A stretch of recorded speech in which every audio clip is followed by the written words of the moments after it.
Okay, let's move over to the more interesting markets that I think are more interesting. Those are the fixed income markets, the bond markets. And I'm going to start with the 2-year treasuries. And it's the most interesting.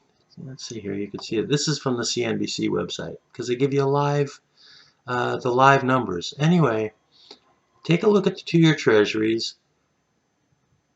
And what jumps out at me, and it's very obvious, is you had the Federal Reserve raising interest rates yesterday, raising the effective Fed funds rate by 3/4 of a percentage point.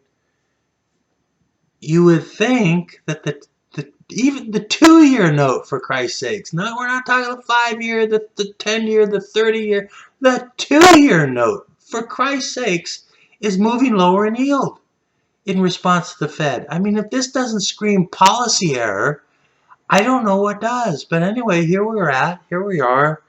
We're down 10 basis points on the 2-year yield.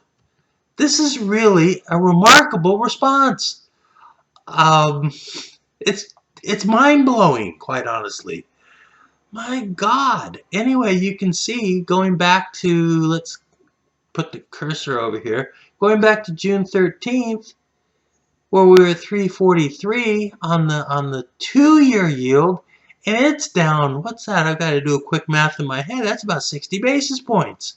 Not quite 60 basis points in 5 weeks, 6 weeks. This is remarkable.